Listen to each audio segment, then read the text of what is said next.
Olá, bem-vindas e bem-vindos à nossa conversa de hoje. O papo hoje é sobre algo que está literalmente na nossa frente, o abdômen.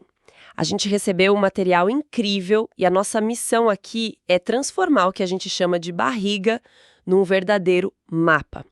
Vamos usar os marcos que a gente consegue ver, que a gente consegue sentir na pele, para entender o que está acontecendo lá dentro. É quase como, sei lá, aprender a ler a geografia do nosso próprio corpo. E olha, é legal dizer que isso não é um papo tipo só para profissionais da saúde, não. Na verdade, todo mundo ganha ao entender melhor esse mapa. Aprender a ler essa cartografia nos dá uma consciência corporal muito maior. Ajuda a gente a localizar um desconforto, a explicar melhor uma dor. No fim das contas, é uma ferramenta de autoconhecimento mesmo. Pelos limites.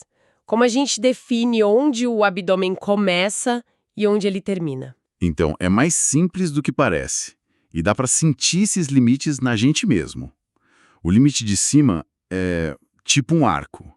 Ele começa bem no meio, sabe? Naquela pontinha dura do osso do peito, o externo. O nome técnico é processo xifoide. E a partir dali as cartilagens das costelas se abrem para os lados, tipo um leque. Se a gente passar a mão ali, a gente sente essa borda. Ah, tô sentindo aqui, é uma curva bem clara mesmo. E embaixo? A fronteira de baixo é o quadril? Exato. A base do mapa são os ossos da pelve. Bem no centro, na frente, a gente tem o osso púbico. E aí, descendo dos lados para o centro, tem os ligamentos inguinais. Eles que formam aquela linha em V que separa o tronco da coxa. É uma fronteira bem definida. Certo, fronteiras estabelecidas. Agora a gente pode começar a preencher esse mapa com os detalhes. O ponto mais óbvio, claro, é o umbigo, bem no centro. E cortando ele na vertical, tem aquela linha que às vezes é mais visível. A linha alba, Isso. que significa literalmente linha branca. É um tecido que une os músculos da parede do abdômen.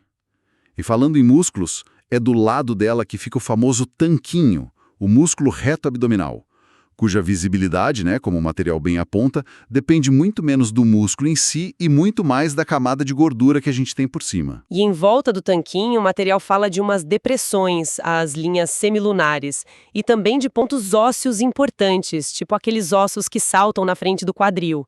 Imagino que eles sejam pontos de referência cruciais nesse nosso GPS corporal. Eles são absolutamente cruciais. Esses ossos salientes do quadril, a espinha ilíaca anterosuperior, eles são tipo os pontos cardeais do nosso mapa. E aquela depressão leve que desce deles para o centro, o sulco inguinal, mostra exatamente onde está o ligamento da fronteira de baixo. O que é fascinante é que esses pontos não são aleatórios, sabe? Eles formam a base de um sistema de coordenadas que é universal. Universal? Como assim universal? Pensa só, a linguagem que a gente está construindo aqui usando esses marcos, ela vai além de qualquer idioma. 2 dedos acima da espinha ilíaca anterosuperior direita significa a mesma coisa para um profissional em São Paulo, em Tóquio ou no Cairo. É a base da comunicação clínica sobre o abdômen. Garante que todo mundo está olhando para o mesmo ponto do mapa, sem erro. Uau, isso dá uma outra dimensão para um simples osso do quadril.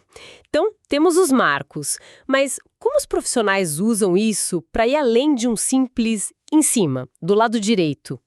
Existe um jeito mais preciso de localizar as coisas? Existe. E é uma solução muito, muito elegante. Eles basicamente desenham um jogo da velha imaginário sobre o abdômen. Usam 4 linhas para criar 9 regiões, 9 quadrados. É uma forma de aumentar a resolução do nosso mapa. Um jogo da velha, adorei a analogia. E como são traçadas essas linhas? Então, as 2 linhas verticais são as chamadas linhas médio-claviculares. Elas descem retas a partir do meio de cada clavícula. Sabe aquele osso da saboneteira? Vão até mais ou menos a metade do caminho ali na região da virilha. Ok, então 2 colunas criadas e as linhas horizontais. Elas também usam os ossos como referência? Exatamente. A borda de baixo das costelas é a chave para a linha de cima, o chamado plano subcostal. Já a linha de baixo é um pouco mais sutil. Ela conecta 2 pequenos relevos nos ossos do quadril, os tubérculos ilíacos. A maioria das pessoas nem sabe que eles existem, mas um examinador treinado consegue achar. Com essas 4 linhas, a mágica acontece e a gente tem 9 bairros bem definidos no abdômen. E quais são os nomes desses bairros? Vamos pela coluna do meio, que é a mais fácil. Lá em cima, na boca do estômago, fica a região epigástrica. No centro, em volta do umbigo, a região umbilical. E lá embaixo, acima do osso púbico, a região púbica, que também chamam de hipogástrica. Epigástrica, umbilical, hipogástrica. Faz todo sentido. E nas laterais? Nas laterais, a gente tem os pares. Lá no alto, protegidas pelas costelas, ficam as regiões do hipocôndrio direito e esquerdo. Aliás, hipocôndrio soa complicado, mas a lógica é simples. Hipo é abaixo e condros vem de cartilagem, ou seja, abaixo das cartilagens das costelas. Nossa, isso ajuda muito a memorizar. E no meio? No meio, na altura da cintura, temos os flancos, ou regiões lombares, direita e esquerda. E por fim, lá embaixo, perto da virilha, as regiões inguinais ou ilíacas, direita e esquerda. 9 regiões no total. E o poder disso, eu imagino, é conseguir conectar cada região com o órgão que está ali embaixo. Exatamente. É aí que o mapa da superfície vira um guia para o interior. Se alguém chega com uma dor muito forte na região inguinal direita, o pensamento clínico já acende uma luz vermelha para o apêndice, que mora ali. Se a dor é no hipocôndrio direito, o principal suspeito é o fígado ou a vesícula biliar. No hipocôndrio esquerdo, o baço. Na região epigástrica, estômago, pâncreas. Esse mapa de 9 regiões é um atalho diagnóstico poderosíssimo. Isso é muito prático. Vamos pegar um desses exemplos. Como se acha uma coisa tão pequena e escondida como o apêndice, usando só o lado de fora do corpo? Para isso existe um dos marcos mais famosos da medicina, o ponto de McBurney. É um daqueles nomes que todo estudante de medicina decora e, ao mesmo tempo, teme. Porque a precisão ali pode mudar o destino de uma pessoa em questão de horas. Caramba! E como assim encontra esse ponto? O método é bem preciso. Você traça uma linha imaginária do umbigo até a espinha ilíaca antero-superior direita. Lembra? Aquele osso saliente do quadril. O ponto de McBurney fica localizado a 1/3 da distância medindo a partir do osso do quadril. Uma dor aguda quando se pressiona exatamente ali. É um sinal clássico de apendicite. Incrível a precisão. E para um órgão maior como o fígado? O material diz que ele fica bem protegido pelas costelas e é difícil de sentir. É verdade. O fígado, nosso maior órgão interno, fica bem guardadinho sobre as costelas do lado direito.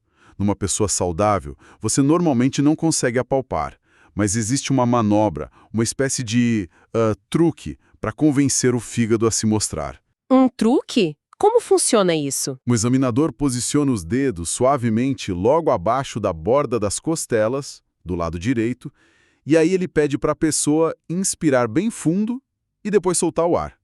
Durante a inspiração, o diafragma, que é o nosso músculo principal da respiração, desce e ele empurra o fígado para baixo. Nesse momento, se estiver tudo certo, a borda do fígado desliza e toca sutilmente os dedos do examinador. É uma sensação muito particular, uma forma de conversar com um órgão que, de outro jeito, estaria inacessível. Fica muito claro que dominar esses marcos e essas manobras é a diferença entre um palpite e um diagnóstico. Para quem está estudando isso, deve ser um desafio enorme internalizar tantos detalhes com essa precisão toda. É um desafio imenso. E essa maestria não vem da noite para o dia.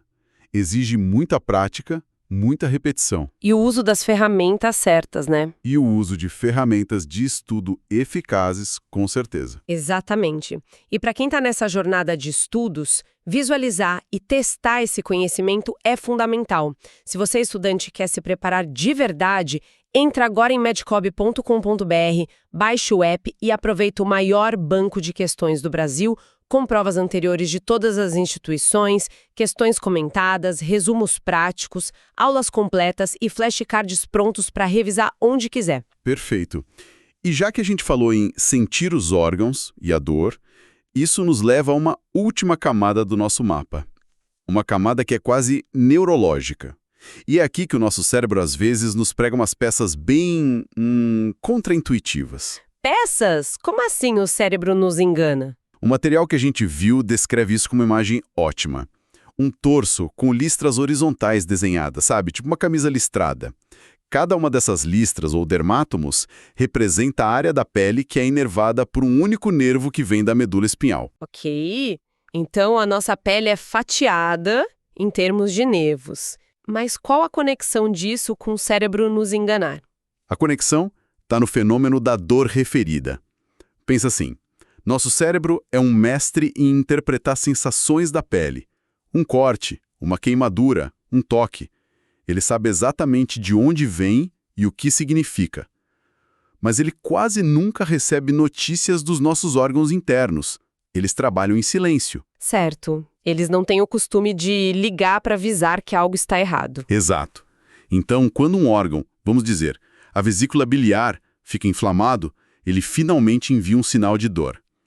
Esse sinal viaja por um nervo até a medula espinhal. O problema é que nesse mesmo ponto de entrada na medula, também chegam os nervos que cuidam da sensação de uma faixa de pele, lá no ombro direito, por exemplo. Os fios do órgão e da pele se juntam na mesma caixa de conexão, digamos assim. E o cérebro não sabe de qual fio veio o sinal. Precisamente. O cérebro recebe aquele sinal de alerta e, como ele não tem experiência em interpretar dor da vesícula, ele assume que o problema está na fonte que ele conhece bem, a pele. E aí ele projeta a dor para o ombro. É por isso que uma crise de vesícula pode se manifestar como uma dor fortíssima no ombro direito. A dor é referida para um local completamente diferente. Que loucura! Então é por isso que às vezes a gente ouve falar que um infarto pode causar dor no braço esquerdo ou na mandíbula. É o mesmo princípio? O mesmíssimo princípio. O coração envia um sinal de dor que pega a carona nos nervos que também servem o braço e a mandíbula. O cérebro se confunde e acende a luz de alerta no lugar errado. Entender esse mapa de dor referida é fundamental para um bom diagnóstico. É saber que a dor na superfície pode ser só um mensageiro confuso de um problema muito mais profundo. Então, no fim das contas, o que tudo isso significa? A gente fez uma jornada bem completa. Começamos com pontos que a gente pode tocar, como os ossos do peito e do quadril, e usamos isso para desenhar um mapa de 9 regiões. Depois, a gente viu como esse mapa nos ajuda a encontrar órgãos específicos, tipo o pequeno apêndice. E, por fim, descobrimos que existe um outro mapa, invisível, neurológico, que pode fazer a dor de um órgão aparecer num lugar totalmente inesperado. A grande lição é que o nosso corpo tem uma linguagem incrivelmente lógica, né? A gente só precisa aprender a decifrar. Perfeitamente resumido. E essa ideia do cérebro ser enganado pela dor me deixa com um pensamento final. Se o nosso cérebro pode se confundir sobre a origem de um sinal tão primário como a dor física, interpretando um problema interno como algo de superfície, que outros sinais do nosso corpo a gente pode estar lendo errado no dia a dia? Nossa, como assim? Tipo, fome, cansaço. Exatamente. Fome, cansaço ou até ansiedade. Será que a origem dessas sensações é sempre tão óbvia quanto parece? Ou será que talvez exista um outro tipo de mapa de referência para as nossas emoções e sensações que a gente ainda nem começou a entender como ler? Fica aí a reflexão.